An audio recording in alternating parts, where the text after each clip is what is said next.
messieurs, bonjour et bienvenue dans ces rendez-vous de chaque jour sur FM Télévision, votre émission Grande Analyse. Nous commençons par vous présenter des excuses par rapport au retard dû. C'est vrai que la technique a ses caprices, mais du moins, nous avons respecté ces rendez-vous comme promis. Nous recevons pour vous à ce jour M. Popol Djamani, qui est le président du parti politique Alliance de Valeurs Républicaines, qui est à ma droite, et à ma gauche, nous avons M. Eric Bilambadou, qui est communicateur et cadre du Sénarc. Avec eux, nous allons essayer de parler de la grande thématique que nous avons choisie aujourd'hui, qui n'est autre que y aura-t-il élection en 2023? Du côté de l'AVER, on soutient qu'en 2023, il n'y aura pas d'élection parce que selon eux, il n'y a pas des avancées significatives qui peuvent nous amener vers les élections à la date du 20 décembre 2023. Mais du côté du Sénat, qui pense que la CENI est au four et au moulin pour nous donner de très bonnes élections. Sur ce plateau, c'est avec eux que nous allons débattre. Mais avant tout, quelques sujets d'actualité. Hier, plus de 60 hauts magistrats ont prêté serment, bien que le président de la République a décrié lors de sa sortie médiatique il y a quelques mois le fonctionnement de l'appareil judiciaire. Qu'est-ce que nous devons attendre de ces 60 hauts magistrats qui ont prêté serment? C'est avec nos invités que nous allons débattre cela. Et nous allons aussi évoquer le dossier Kaboun, qui a été condamné à 7 ans. Nous en parlons parce que c'est quand même un acteur politique majeur de notre République, bien que ça fait déjà plus de 2 ou 3 jours depuis qu'il a été condamné. Mais sur ce plateau aussi, nous devons en parler. Et puis la rentrée parlementaire, afin d'aborder la grande thématique. Je m'en veux déjà saluer mes invités. Bonjour, M. Popol. Bonjour. Comment vous allez? Dieu fait grâce. Je profite de votre micro pour saluer mon co-débatteur et merci de nous avoir invités. Comment se porte l'AVER? Le parti politique Alliance de Valeurs Républicaines, centenaire des institutions, est un parti grandissant qui fait ses preuves dans le temps. Et nous pensons qu'au finish, les Congolaises et Congolaises vont accepter de participer, d'adhérer dans ce parti parce que nous avons une vision globale de la gestion de la République. Voilà. Merci, monsieur Eric. Comment vous allez et comment se porte le Sénat? Ouais, c'est pratiquement la même réponse que venait de donner mon co-débatteur, M. Popol Djamani, que je salue d'ailleurs. Je tiens à saluer aussi les téléspectateurs de votre émission Grande Analyse et ceux de SNARC aussi, et au travers de votre micro, son président national, Aimé Pascal Mangolokonda. Les partis se portent très bien. Nous sommes dans les préparatifs des élections de 2023, en tout cas le 20 décembre ici. On est en train de prendre toutes les dispositions au niveau d'abord du parti, oui, et au niveau de notre regroupement politique qui est l'action des alliés pour l'essor du Congo. Nous sommes à 19 partis. On a atteint les seuils exigés par la CENI et on attend que la compétition soit lancée. Bien que certaines personnes pensent qu'en au mois de décembre 2023, nous n'aurons pas des élections, mais nous commençons directement cette émission.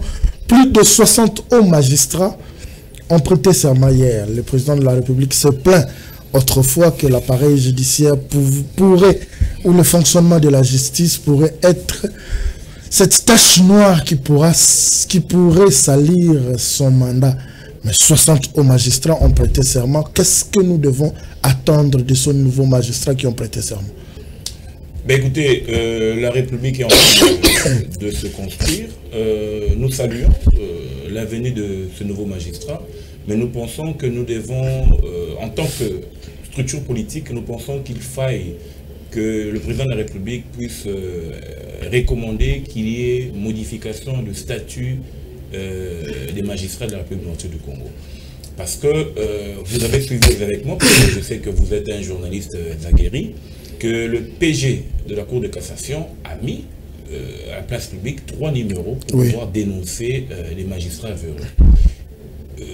Cet élan unificateur, cet élan du PG veut que les Congolais et les Quinois en particulier puissent dénoncer le caractère indigne des magistrats. Mais là, nous voyons quel type de magistrats. Parce qu'il y a des magistrats des sièges, et il y a des magistrats, j'ai dit au niveau du parquet, mais il y a aussi des magistrats au niveau des juridictions qui sont des juges. Et donc, le comportement que le PG de la Cour de cassation peut infliger ou remarquer au niveau des de ses administrés au niveau des parquets, c'est le même comportement qu'on pourrait retrouver au niveau des juges des différentes juridictions. Donc, aujourd'hui, le président de la République a été devant plus de 60 magistrats pour la République démocratique du Congo. Il faudrait qu'il y ait une modification du statut des magistrats. Il faudrait que les conditions des vies des magistrats puissent être à la hauteur de l'attente de la République, parce que si nous plaçons les magistrats dans des conditions de travail comme pour ceux des représentants du peuple, nous pensons qu'ils feront un travail assez important. Mais si nous les laissons à la merci des contribuables qui, dans des manœuvres, dans les dilatoires, veulent toujours se maintenir au pouvoir, ben écoutez, on ne va rien récupérer, on ne va rien avoir, on ne va rien attendre de ces nouveaux magistrats. Voilà, merci beaucoup pour ce point de vue. Maître Eric, M. Popol Djamani a plus évoqué le côté plus de la rémunération, parce qu'en le suivant, il a plus touché le traitement de ces magistrats qui viennent de prêter serment. Mais je voulais, vous de votre côté, que vous puissiez parler de leur façon de travailler. Parce que nous savons tous, à ce jour, dans notre justice, plus c'est le plus offrant en plus de bénéfices dans le fonctionnement de la justice, parce que le président de la République lui-même l'avait évoqué lors de son entretien avec sa chargée de communication. Vous, en tant que Congolais aussi, et puis avocat, qu'est-ce que vous pouvez dire ou ce que les Congolais peuvent attendre de ces magistrats qui viennent de prêter serment? Écoutez, mon frère Alain, les problèmes ici, on ne peut pas dissocier l'aspect traitement, comme vient de le dire mon co-débatteur, et à l'aspect déontologique, évidemment, en termes d'opérationnalité de ces magistrats. Donc, moi, je suis en train de dire que le rôle naturel du magistrat est censé être connu de tous ceux qui le sont à l'ère des choses ici. Donc, tous ceux qui sont magistrats, ils savent ce qu'ils doivent faire pour la République, ce qu'ils ont comme devoir à l'endroit de la République, mais ça fauche à quel niveau? S'il faudrait compartimenter les responsabilités, moi je dirais c'est à deux niveaux. Au niveau des structures, évidemment, le Conseil supérieur des magistratures, où l'on devra tout mettre en œuvre au niveau de notre ministère de Justice pour que les magistrats congolais vivent dans un confort, en équilibre avec cette lourde fonction d'assumer les charges de la justice de la nation. Et je pense qu'à ce niveau-là, il y a un problème réel qui se pose. Moi, j'ai des amis magistrats qui n'ont même pas été concernés dans les toutes les récentes affectations qu'il y a ici. Okay. Et ils se disent être oubliés, voilà, c'est déjà un problème. Et ça, c'est de un. De deux, autant qu'on avait à l'époque, on a aujourd'hui des camps pour nos militaires, bien que ce n'est pas le confort qu'on attend de ces camps militaires. Ça devrait être le cas pour nos magistrats. Ce sont des personnes qui doivent bénéficier sérieusement d'un traitement digne. D'un traitement digne, pour qu'ils ne soient pas mis en évidence ou bien suscités à des corruptions. C'est-à-dire, je suis en train ici de lancer un message à l'endroit des autorités de notre ministère de Justice, du Conseil supérieur de la magistrature, de prendre des dispositions réelles, des dispositions d'ordre technique pouvant amener à ce que les magistrats vivent dans un confort qui lui permet de faire son travail avec justice et équité. Maintenant, de l'autre côté, pour les magistrats, je suis justement en train de lancer les messages. Et vous savez, tout ce qu'on fait comme travail dans la vie, avec serment, il y a toujours un côté spirituel qui s'ensuit. Remarquez bien, là, il y a un travail. Les métiers d'avocat, comme la profession d'avocat, la magistrature, la profession des militaires, tout ce qui est assermenté a une connotation spirituelle. Tout travail qu'on commence avec un serment, il y a le côté spirituel. C'est-à-dire vous êtes assermenté à l'endroit des personnes que vous devez servir, c'est-à-dire de ne rendre que la justice et évidemment de l'être suprême qui est Dieu. Donc je suis en train d'appeler ses amis ou bien ses frères magistrats et sœurs magistrats de toujours avoir pour référence les serments qu'ils ont fait à l'endroit de la nation et de Dieu. Voilà, merci beaucoup. Dossier Jean-Marc Kabound. Le réquisitoire du ministère public avait plaidé pour 3 ans. Il est condamné à 84 mois, qui fait pratiquement 7 ans. Du camp de Jean-Marc Abound, on dit que c'est une façon, c'est une manière du régime de travailler pour écarter Jean-Marc Abound de la course des élections de 2023 parce qu'il serait le premier challenger qui devrait battre le président de la République aux élections de 2023. Vous partagez cet avis? Ben non, je crois simplement que Jean-Marc Abound, l'honorable Jean-Marc Abound, a reçu une peine qui a été peut-être par cumul, c'est-à-dire qu'ils ont fait un sorte de cumul de peines par rapport à toutes les infractions pour lesquelles il était poursuivi. Mais dire ici que Jean-Marc Abound pouvait faire le poids face à Félix-Antoine Tshisekedi, je ne pense pas. Je pense plutôt que Jean-Marc Abound pourrait éventuellement bénéficier des mesures atténuantes au regard de ce qui s'est déjà passé avec l'ancien ministre de l'Enseignement, Willy Bakonga, qui a été condamné par la Cour de cassation à 3 ans. Et il y a eu une remise des peines qui s'est fait généralement le 30 juin ou bien à la fin de l'année. Et donc, il était libre de tout mouvement. Donc, ici, je pense que nous qui sollicitons la mise en place d'un cadre de concertation nationale, d'un dialogue, nous allons aller, comme à l'époque, lorsque les pères fondateurs sont allés revendiquer l'indépendance, solliciter que Lumumba soit avec Kasavubu lors du pourparler. Donc nous pensons que le parti politique Alliance de valeurs républicaines, sentinelle des institutions, au moment opportun, lorsque nous serons devant le chef spirituel de l'église kimaniste, nous allons solliciter que Jean-Marc Abound puisse être là pour pouvoir discuter en tant que digne fils de la République sur les grands enjeux de l'heure en rapport avec le dialogue national. Monsieur Eric Bila, qu'est-ce que vous pouvez dire par rapport à cette condamnation de Jean-Marc? Est-ce qu'il a franchi le Rubicon, comme on le dit en français, ou c'était seulement une façon de le punir et de l'exclure de ce processus? Ici, il ne s'agit pas d'une punition au sens littéral du terme, hein. Il s'agit plutôt d'une condamnation, d'une peine assortie d'une infraction. Des infractions, comme il y a eu cumul de peines, comme il y a eu cumul d'infractions. Alors, moi, je ne voudrais pas qu'on puisse tout ramener à la politique. Nous sommes tous, on connaît tous ce que Jean-Marc Abound avait fait, les propos qu'il a tenus. Et la justice a estimé que c'était infractionnel, ce qu'il a dit autour du chef de l'État consort. Et il y a eu un procès équitable et on lui a donné tous les moyens de défense. Il a persisté dans ce qu'il disait. Mais évidemment, c'est des pleins droits qu'il peut persister. C'est pas parce qu'on persiste dans une infraction que l'infraction n'a plus sa connotation. Il a persisté dans sa défense, il a persisté dans ce qu'il a dit. La justice congolaise et les tribunaux estimaient qu'il était dedans. On lui a condamné à 84 mois d'emprisonnement et voilà. Alors, dépolitisons cette histoire. Et s'il y aura, évidemment, comme vient de le dire M. Popol, s'il y aura des moyens annexes, notamment à la grâce présidentielle et consorts, il pourra en être bénéficiaire si ça sera le cas.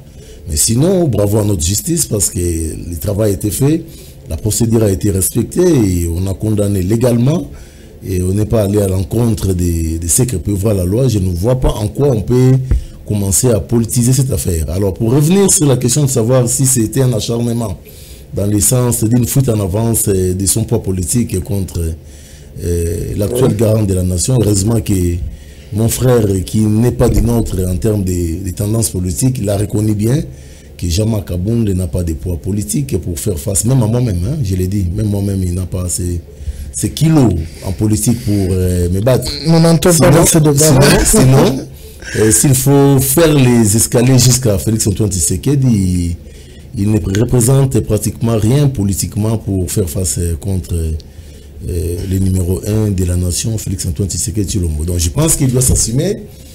C'est son équipe, les avocats qui l'ont accompagné lors du procès ont pour devoir de l'accompagner mentalement, et de l'accompagner durant tout le temps qu'il passera en termes de peine. Parce qu'il y a aussi un aspect, le travail de l'avocat ne se limite pas seulement parce qu'on a condamné, il y a un aspect de suivi pour que le mental de la personne soit toujours fortifié au regard de la peine qu'il va courir. Voilà. Je voudrais rectifier quelque chose. Vous allez le prendre quand je vous donne la parole. C'était notre introduction. Nous entrons dans le vif de notre sujet. Y aura-t-il élection en 2023? C'est la grande question que nous nous posons. Et sur ce plateau, nous avons des invités, comme je l'avais dit. Il y a l'AVER qui ne soutient pas, qui soutient qu'il n'y aura pas les élections en 2023. Et notre frère du Sénarc pense que la trajectoire que nous avons déjà prise nous amène vers les élections en 2023. Monsieur Popol, c'est la grande question avant de prendre d'autres sous-questions. Y aura-t-il élection en 2023, oui ou non? Je vais d'abord rebondir sur ce que mon co-débatteur a dit tout à l'heure. Notre parti est sentinelle des institutions. Oui. Et donc, nous défendons les valeurs traditionnelles républicaines qui sont conservées au niveau des institutions de la République. Et étant républicain, ce n'est que de bon droit que j'ai fait des analyses de haute portée. Donc, dire que je ne soutiens pas le chef de l'institution, président de la République, c'est aller à l'encontre des valeurs que je partage en tant que républicain. Je soutiens les institutions, je suis sentinelle des institutions, mais nous décrions lorsque l'institution pose quelque chose qui va à l'encontre du système pour lequel nous avons voulu établir au terme de la Constitution. Pour revenir à votre question, le parti sentinelle le parti Alliance de valeurs républicaines, sentinelle des institutions, a toujours dit que les élections, c'est le mode que nous avons choisi au niveau du référendum et au niveau de la Constitution pour pouvoir élire nos dirigeants. Mais dans le cas d'espèce, le 20 décembre 2023, il n'y aura pas d'élection. Qu'est-ce qui vous fait dire cela? Parce que tous les préalables de la CENI sont en train d'être posés. Les bases sont posées. Écoutez, je vais d'abord prendre un élément technique avant d'entrer sur le concept politique. L'élément technique, ici, il y a ce qu'on appelle, pour ceux qui ont fait des approches technico-financières, il y a ce qu'on appelle les délais les plus tard et les délais les plus tôt, en matière de gestion, d'approvisionnement et tout ce que vous voulez. Vous allez constater avec moi que la CENI, dans son calendrier, avait énuméré le délai pour lequel il fallait qu'on ait le déploiement du matériel des kits électoraux. Et c'est le 15. Aujourd'hui, on devait déjà avoir ces kits quitter le camp, le garage ou le champ pour être renvoyés dans les BTS au niveau de la République. Donc, à ce jour, aucun élément, aucun kit a quitté Kinshasa, aucun kit a quitté Lumbashi pour se retrouver au niveau de la maison où les Congolais iront se choisir leurs dirigeants. Ça, c'est d'abord un premier préalable. Deuxième préalable. Lorsque vous constatez le comportement de nos acteurs politiques, à l'occurrence, je vois le sénateur Avi Joseph Kabila. Il a eu le temps minutieux avec son cabinet, parce que c'est un homme très outillé, de pouvoir avoir un rapport très détaillé sur le mécanisme d'approche du processus électoral, dans les délais et dans sa constitution. Et donc, lorsque vous voyez Joseph Kabila prendre une position selon laquelle il ne va pas participer aux élections selon le format, vous vous dites qu'il a une information que nous n'avons pas. Non, avancez. Donc, déjà par rapport à ces deux éléments, je peux dire que, et je continue à dire que nous n'aurons pas les élections parce que avec le nouveau problème qui s'est posé au sein de la CENI, lorsque vous constatez qu'on puisse suspendre un secrétaire exécutif de la centrale électorale pour faute lourde, alors que le règlement intérieur ou le règlement administratif devrait sous-tendre le code du travail congolais, même s'il a un statut particulier, ça pose déjà un problème parce que je crois que mon co-débatteur ne va pas me contredire qu'il n'existe pas dans le code du travail une suspension pour faute lourde. Ça n'existe pas. Et donc, à ce titre-là, lorsque je prends de manière éparse tous ces éléments d'information, je peux me dire que, avant d'aller sur d'autres approches, je puis dire que les élections, le 20 décembre, nous n'aurons pas. Mais est-ce que la non-participation du compte Kabila doivent empêcher les élections? En 2006, nous avons vécu cela avec l'UDPS, qui n'a pas voulu participer aux élections, mais nous avons eu des élections. Il y a eu un président de la République élu. En 2011, ils se sont rendus compte qu'ils devaient quand même emboîter le pas. Ils sont venus. Est-ce que le fait que le FCC puisse boycotter le processus nous empêche d'aller aux élections. Je vais vous dire une chose. Peut-être les Congolais vont être d'accord avec moi. Est-ce que Joseph Kabila n'avait pas voulu faire les élections en 2016? Qu'est-ce que Joseph Kabila a recherché pour le report des élections en 2016? Joseph Kabila a recherché à avoir une gestion sur la Cour constitutionnelle. Raison pour laquelle il avait organisé le report de 2016. Aujourd'hui, vous conviendrez avec moi dans le temps, parce que dès que je dis, bon, vous le verrez dans le temps, vous conviendrez avec moi que nous allons attendre un délai où le FCC ou l'AMUCA vont déclarer haut et fort qu'ils sont partants pour les élections du 20 décembre 2023. Alors qu'ils savent pertinemment bien que la CENI n'est pas en mesure d'organiser des élections dans les délais prévus. Donc, on aura ici un jeu de ping-pong. Au moment où le parti Alliance de valeurs républicaines appelle toutes les forces prenantes au processus, qu'on puisse se mettre autour d'une table au niveau de la province de Congo central à Kamba pour pouvoir négocier sur les difficultés que la CENI pourrait connaître dans l'exécution de son calendrier électoral, que ce soit au niveau de la majorité présidentielle, personne ne va entendre le cri lancé par le parti Sentinelle.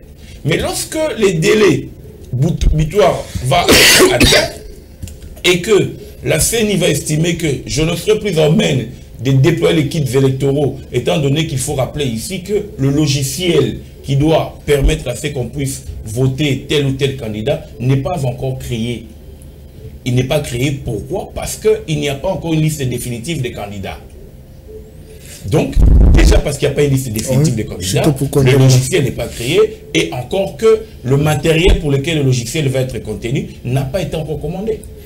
Maître Eric, oui. Vous êtes de ceux qui soutiennent qu'il y a les élections en 2023. Oui. Je ne vais plus revenir dans la grande question parce que je connais que vous soutenez. Mais à en croire ce que M. Popol venait de dire, il a essayé de brosser sur le plan technique. Il n'a pas parlé de plus sur le plan politique.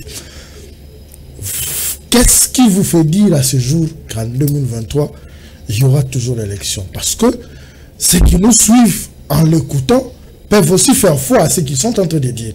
Quel serait l'avis contraire de vous qui soutenez qu'il y aura élection en 2023? Oui, bien évidemment, c'est un avis recevable et à l'extrême fondé parce que ça sort des réflexions d'un intellectuel.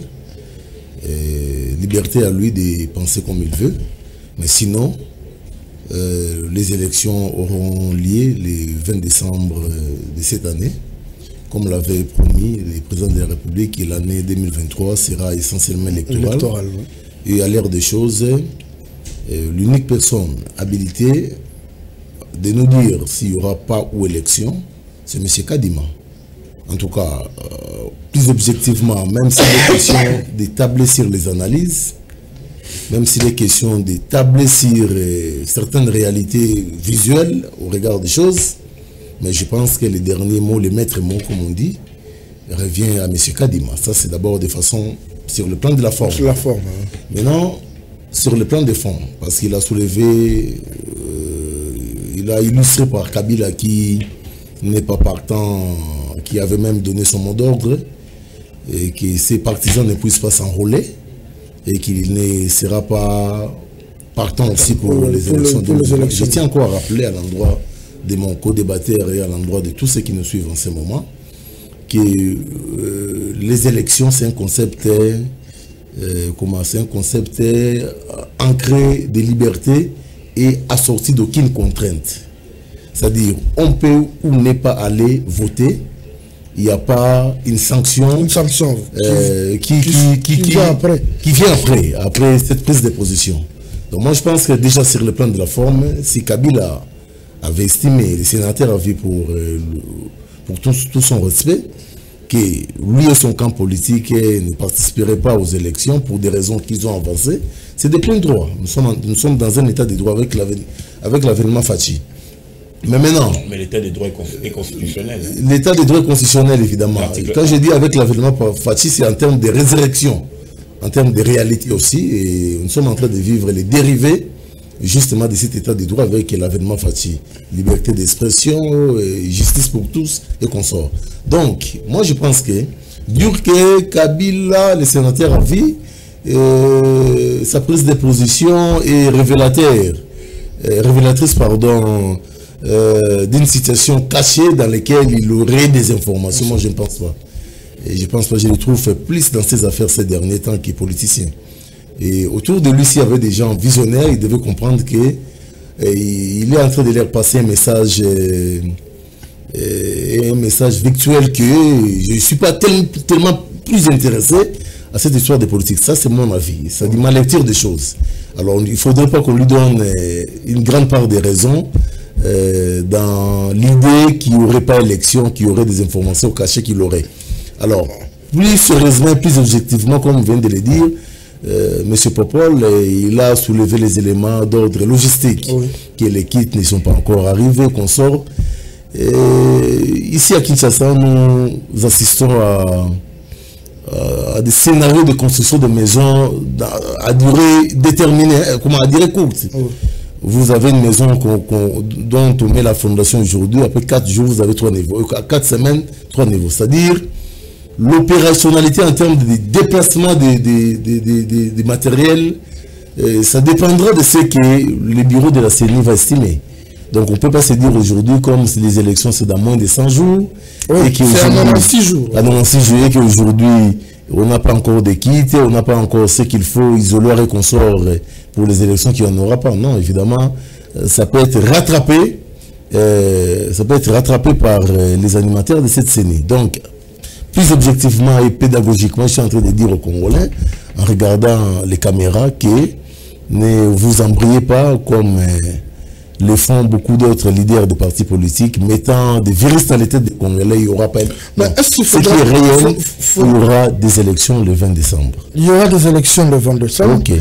Mais est-ce qu'il n'est pas nécessaire ou impérieux en ce moment qu'on se mette autour d'une table, même si il y aura élection en 2023, mais qu'on se mette autour d'une table pour que toutes les parties prenantes se disent quand même, bon, nous avons quand même essayé de porter notre voix par rapport à ce que nous sommes en train de faire ou par rapport à ces élections. Allons quand même, parce qu'à ce jour, il y a encore des contestations. C'est aussi ça la crainte de certains Congolais. Non, les contestations, il y en aura toujours. Même si, je vous l'ai dit ici une fois dans votre plateau, ici, même si on plaçait Jésus-Christ, il y aura toujours des contestations. Même si on appelait, je ne sais pas moi qui, il y en aura toujours. Aller dans le sens d'un dialogue avant les élections, pour quelle fin? C'est ça la question. Pour quelle fin? C'est pour quelle convergence de l'égalité au regard de ce qui se fait, au regard de ce qui prévoit la loi électorale et la loi portant organisation de la CENI. Prenons quand même peut-être en compte. Le président de la CENI a dit... Ce que M. Popol venait de dire. Nous voyons nous tous qu'il y a aussi un retard sur le plan d'achat ou de déploiement. On peut se mettre parce que c'est toutes ces parties prenantes qui doivent prendre part aux élections. Non. Est-ce que... Je voulais finir ma question. Oui. Est-ce que le président de la CENI est en train de se rendre compte de ces retards, mais il est en train de s'entêter? Non. Il avait déjà donné un avis à propos et je pense que c'était quand même un avis intellectuel d'État. Et quand il a dit que quand il nous a dit que si des camps politiques ne se mettaient pas d'accord, ça ne va pas retarder et ça ne va pas nous ralentir l'élan vers les élections. C'est brillant, hein? Les gens ne se rendent pas compte qu'en République démocratique du Congo, on peut ne pas aller aux élections parce que Kabila n'est pas là, parce que Fayoulou ne veut pas des élections.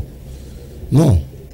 Et ils ne sont pas les plus populaires de la République, entre guillemets aussi. Hein. Ils ont quand même de base qu'ils prennent. Ils ont de base qu'ils doivent gérer au regard de leur combat et non pas amener substantiellement ce qu'ils entendent du combat qu'ils ont avec leur base à feindre l'élan démocratique que nous avons avec qu'on aura avec les 4e processus à organiser. Je tiens à réitérer encore que la CENI ne co-organise pas les élections avec les politiciens. La CENI, qui est une institution d'appui à la démocratie, nous organise les élections avec les moyens du gouvernement. Donc ce n'est pas une association où il faudrait c'est taper les récoltes. Non, c'est pas ça. La CENI nous organise les élections avec les moyens qu'on lui dispose. Donc, les Congolais doivent s'attendre aux élections le 20 décembre. Fort malheureusement, ça tombe un jour. Il faudrait régler cette question parce que c'est à l'encontre de ce que prévoit la loi qui voudrait à ce que les élections se tiennent soit un dimanche, soit un jour férié. Donc, il faudrait déjà commencer à y penser ou au besoin et décréter la journée chômage pays. Voilà, merci beaucoup, M. Popol Djamani. Vous êtes de ceux qui soutiennent qu'il n'y aura pas d'élection en 2023. Certains opposants étaient hostiles à ce processus. En l'occurrence, je vois Augustin Matata Pogno qui a fait des déclarations avec le groupe qui était allé au Katanga. Mais curieusement, il est parmi les premiers à déposer la candidature. Il y a Augustin Matata Pogno qui a déposé, il y a Constant Moutamba qui a déposé, il y a Rex Kazadi qui a déposé.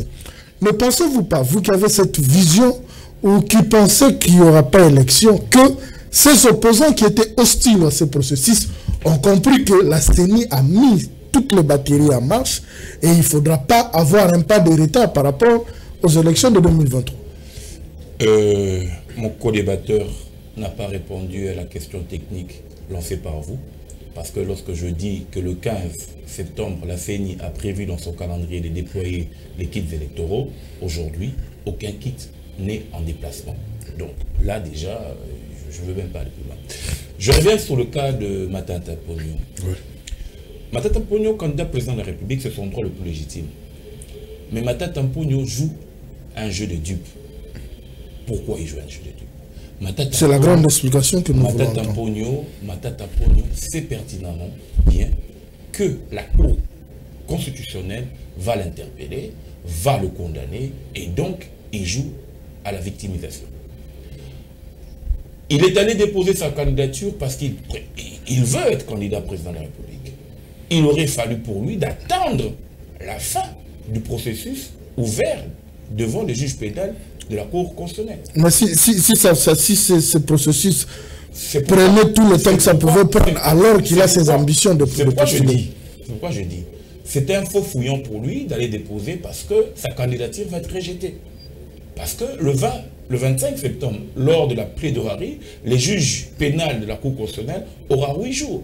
Et la clôture des dépôts de candidature pour la présidentielle, c'est le 8 octobre. Et donc, à l'attente de la liste définitive au niveau de la Cour constitutionnelle, il y aura déjà une décision de la Cour constitutionnelle. Donc, c'est un faux fouillon pour le cas de M. Augustin Matata Pogno, qui est allé se cacher et s'est présenté comme une solution rempart vis-à-vis de Félix Antoine Tshisekedi.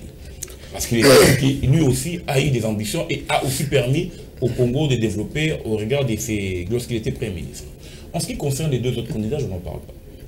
Donc, déjà, pour nous, lorsque nous prenons les éléments de fond, on s'est dit, et je l'ai dit tout à l'heure, que, la CENI vient de reporter la publication provisoire des députés provinciaux et puis des conseillers. À une date ultérieure. À une date ultérieure. Ce qui va embrigader le délai de 20 jours pour que soit le TGI, soit la Cour d'appel puisse publier les listes définitives. Déjà, vous constatez que la liste définitive des députés nationaux n'est pas encore, des députés nationaux ne sont pas encore arrivés. Pourquoi? Parce que la Cour constitutionnelle n'a pas encore fini à trancher les litiges. Donc, déjà, au regard de tous ces éléments, il aurait fallu que l'outil informatique qui doit être créé et que l'entreprise qui a gagné les marchés demanderait 60% au regard de la convention qu'elle a avec la CENI, qui n'est pas encore arrivée. Donc, lorsqu'on devra mettre en place le logiciel avec les images, c'est-à-dire les noms de candidats et les partis politiques, il faudra attendre la liste définitive qui n'est pas encore sortie. Lorsqu'on doit attendre le déploiement, je vous dis de manière certaine que les élections ne vont pas se tenir. Maintenant, la question de fond qu'on doit se poser, pourquoi devrons-nous attendre que la MOUCA, le FCC, la CENCO et d'autres formations politiques viennent demander à Denis Kadima d'organiser les élections, alors que ces formations que je viens de citer auront déjà un élément que la CENI sera dans l'incapacité d'organiser les élections le 20 décembre 2023 au regard des éléments que j'ai présentés. Donc, nous aurons ici une position où ces forces vont maintenant aller aux élections, tout en sachant que la CENI est dans l'incapacité d'organiser les élections. Gérer, c'est prévoir, dit-on. Donc, qu'est-ce que la CENI doit faire à l'heure actuelle alors? Non, si peut-être que vous devez être un conseil de M. Denis Kadima. Tout à l'heure que la CENI ne cogère pas. C'est vrai, la CENI ne cogère pas, mais la CENI a besoin d'une expertise de tout un chacun. La CENI a besoin de l'expertise des fabricants des kits électoraux. La CENI a besoin des experts pour faire des audits en rapport, excusez-moi, avec le timing qui lui reste. Donc, si je t'ai conseiller, parce que j'ai toujours dit qu'il ne faut pas que le président Félix-Antoine Tshisekedi nous dise qu'il n'avait pas 15 collaborateurs. Comme l'a dit Kabila à son temps. J'en suis un et je pense être le premier d'entre eux tous, parce que je dis que le 20 décembre, il n'y aura pas élection. Et donc, si nous allons dans cette fourchette de temps, le président Denis Kadima devra constater qu'il sera dans l'incapacité. Et je l'ai dit, et je peux le dire, qu'il va lancer un communiqué que nous devons avoir un report au moins d'1 mois. Maintenant, le problème qui se pose à cette fois, donc on ira en janvier 2024. Si on fait le report d'une semaine pour les élections, le cadre juridique qui doit permettre au président de la République de rester en fonction sur lesquels. Raison pour laquelle, face à ces évidences, le parti Sentinelle dit, dialoguons avant que le pire n'arrive. Il faut que nous puissions déjà essayer de mettre le frein, parce qu'on risquerait d'avoir des morts d'hommes. Alors que le président Félix-Antoine Tshisekedi, lorsqu'il prend le pouvoir en 2019, il n'y avait pas de coups de balle. Il n'y avait pas de coups de balle. Et donc, ici encore, je rappelle aux autorités tant nationales que provinciales que conduire le président Félix-Antoine Tshisekedi aux élections du 20 décembre 2023 serait trahir son serment constitutionnel au terme de l'article 74. Nous allons revenir. Article 74, nous en revenons. Maître Eric, ces opposants qui ont décrié le processus, ils ont quand même déposé leur candidature. Évidemment. À l'occurrence, Matata Ponyo. Monsieur Popol dit que il joue à un jeu pouvant le permettre, peut-être, de la manière dont je l'ai compris, à faire entendre sa voix. Du côté du pouvoir, comment est-ce que vous avez perçu cette façon de faire les choses? Parce qu'au départ, Matata Ponyo était avec Fayoulou du même côté, Delis Sanga, Moïse Katumbi, et la première rencontre, il y a même eu le docteur Mukwege, bien qu'il s'est désolidarisé. Oui. Alors, du côté du pouvoir, comment avez-vous reçu ou conçu cette manière de faire d'Augustin Matata Ponyo, qui est allé quand même, c'était quand même la première personne qui a déposé sa candidature le samedi à la CENI? Moi, je pense que d'entrée de jeu, ce n'est pas mon rôle de poser cette question à mon co-débatteur, mais je crois, en tout cas, sauf oubli de ma part, qu'il est aussi candidat. Qu'il est candidat, donc c'est contradictoire qu'on puisse avoir une personne qui ne croit pas. Qui serait candidat? J'ai dit sous réserve, en tout cas. Je dis qui serait candidat? Vous-même. Non, vous n'êtes pas. Je ne suis pas candidat. Vous ne l'êtes pas. Comment veux-tu que je sois candidat alors que je dis que nous allons... Ok, sinon c'était sous réserve que j'ai... C'est sous réserve que j'étais en train de dire ça. Heureusement, j'ai mis cette mention dans mes dires. Mais moi, je pense que les politiciens congolais doivent apprendre à respecter la population. Ouais. Ils le sont parce que le peuple, évidemment, les souverains primaires,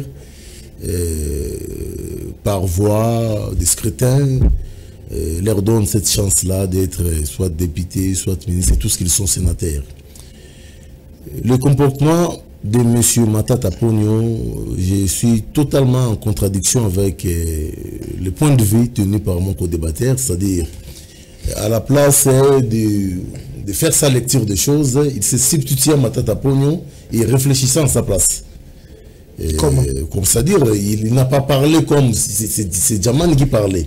Il a parlé il a dit des choses comme si c'est Matata Ponyo qui nous donnait sa position ici. Okay. Or, la vraie lecture des choses de façon objective, ça veut seulement dire que M. Matata Ponyo, le sénateur, est au courant et il est fixé politiquement qu'il y aura élection le 20 décembre 2023. C'est pourquoi il s'est dissocié de tous ces gens qui vont le rejoindre d'un moment à l'autre. Parce que rassurez-vous, je vous le dis, ici nous sommes avec vous et M. Djamani tous ceux qui font des caprices là vers la fin iront déposer leur candidature.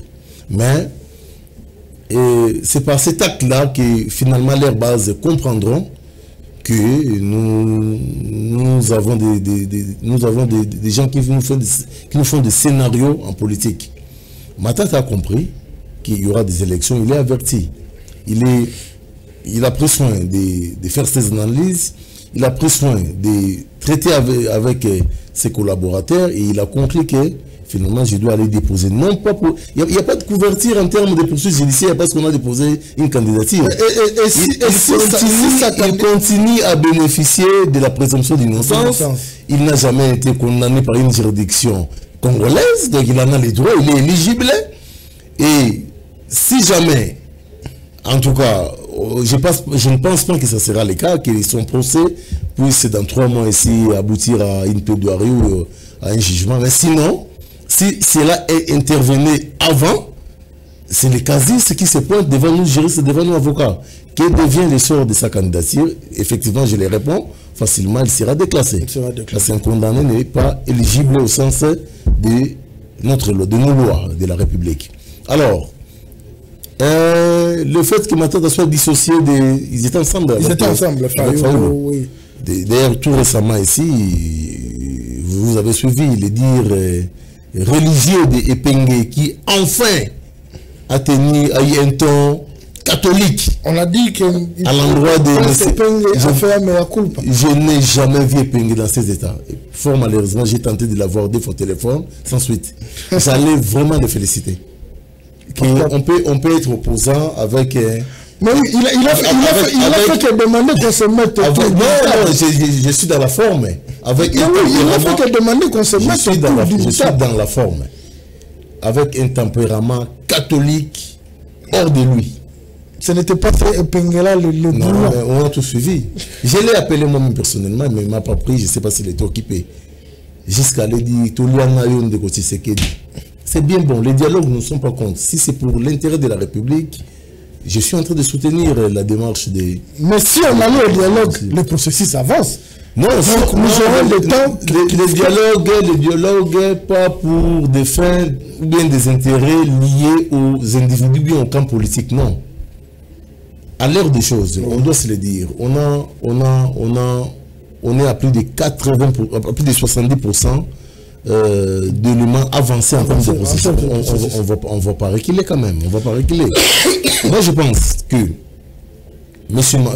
les amis de l'opposition, les amis de la résistance doivent avoir cette culture de conséquences, d'assumer les réalités politiques de la République à l'endroit de leurs partisans, à l'endroit de leurs membres de partis politiques. Je vais vous donner un cas pour finir. Oui, pour finir, parce que prenons les cas. Nous sommes pratiquement à la fin. Sérieusement, mon frère Alain, dis-moi à vous. Tout ce que M. Fayoulou fait à l'endroit de ses membres de décider.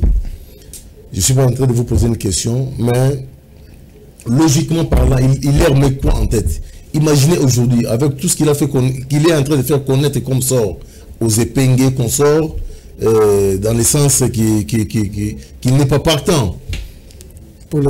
Non, pas pour les élections, mais si jamais on n'arrivait pas à auditer le fichier, lui et ses membres ne feront pas partie du processus. Bon, imaginez que ces gens l'obéissent. Je suis convaincu, vous êtes en chemise blanche, croyez-moi sur ce plateau, vous verrez Martin Fayoulou, comme il a fait avec l'enrôlement, aller déposer sa candidature. Et si jamais, par pire de miracle qui ne puisse jamais exister, il arrivait à avoir la légitimité comme président de la République, il va travailler avec qui? Parce que là, on voudrait c'est qu'on puisse avoir la majorité. Donc moi, je pense que il s'agit bel et bien, pour ne pas être méchant, pas de théâtre, mais il s'agit d'un flou que nos amis opposants et résistants mettent dans les têtes des Congolais. Et je suis en train de dire aux Congolais, le président Félix, c'est un homme de principe. Le 20 décembre, il y aura élection. Au mois de janvier, il y aura passation soit des pouvoirs, soit de continuité de notre régime. Voilà. La régime est fait déjà signe que nous avons franchi notre étape de 45 minutes. Mais M. Popol Djamani, en 30 secondes, un dernier mot à tous ces Congolais qui vous suivent par rapport à tout ce que vous venez de dire, faites-nous un résumé parce que vous martelez sur ce qu'il n'y aura pas élection en 2020. Aujourd'hui, je n'ai pas attendu Kamba. J'aime bien ça. Non, il a parlé de la rencontre. Mais c'est Kamba. C'est que du moins, lui-même, il n'a pas confiance. Peut-être à cette rencontre. Au-delà de ça, en fait, je voulais dire à mon co-débatteur que lorsque nous émettons des analyses à une certaine portée, nous réfléchissons comme cela pour pouvoir comprendre leur agir. Je rappelle ici aux Congolais et en face de vous, et devant votre caméra, que le 20 décembre 2023, il n'y aura pas élection. Le président Félix-Antoine Tshisekedi devra éviter, moi, en tant que structure politique, Alliance de valeurs républicaines, sentinelle des institutions, qui puisse connaître le parjure, parce qu'il aura violé son serment constitutionnel. Au regard de l'article 73, mais aussi l'article 63, le 3e alinéa de la Constitution. Et donc, pour débloquer le processus qui va bientôt connaître une panne technique, il est important de rappeler toutes les troupes à nous mobilisant autour d'une table. Et comme je n'ai pas suivi les déclarations de presse Epenge, mais je comprends que maintenant les gens commencent à suivre la position du parti politique AVR, qu'on puisse se retrouver à Kamba. Et d'ailleurs, j'annonce publiquement que le parti politique va saisir officiellement le représentant légal pour qu'il nous donne le cadre pour recevoir Félix-Antoine Tshisekedi, Joseph Kabila, Paul Djamani, Martin Fayulu Akam. Voilà, merci beaucoup. Je pense que c'est par ce mot de M. Paul Djamani que nous allons... J'ai pas eu mon mot de l'affaire. Maître Eric, vous avez 30 secondes, comme ça on clôture. Heureusement que c'est venu comme je voulais. Donc, parce que vous avez parlé d'un cadre. C'est venu vraiment comme je voulais. Moi, à l'endroit des téléspectateurs, je réitère et je lance le message que le 20 décembre, il y aura l'élection. Et les amis qui s'attendent à un dialogue, les dialogues, on aura toujours le dialogue de façon permanente, mais pas pour faire reculer les avancées de notre démocratie, mais plutôt pour aller de l'avant. Voilà. Donc, le 20 décembre, il y aura élection. Le 20 décembre, il y aura élection, comme disent les Anglais, wait and see. Nous allons attendre et voir, mais le souci de tous les Congolais, c'est que nous ayons des élections libres, crédibles, transparentes, mais plutôt apaisées, parce que nous en avons connu à chaque fois qu'il y a publication des résultats, ce sont des tirs de gaz lacrymogène, ce sont des tirs de balles, ou soit il y a un camp qui se revendique disant que c'est nous qui avons remporté les élections, mais on nous a volé notre victoire et nous allons revenir dans la logique de la vérité des urnes. Pardon, c'est ce que nous ne voulons pas. Nous disons merci à toute la grande équipe technique qui nous a accompagnés. Je vois Florent Okita qui était au four au moulin, gérer 3 caméras. Seul, c'est quand même un grand travail. Et je dis merci à monsieur Benjamin Makolo, nous avons l'habitude de l'appeler Tonton Benj. Merci vous tous que nous avez eu au cours de cette émission. Vous voulez suivre l'intégralité, suivez-nous sur YouTube, Fondation Maloua Télévision. On se retrouve la semaine prochaine avec d'autres invités et d'autres sujets. Bye bye. Bye bye.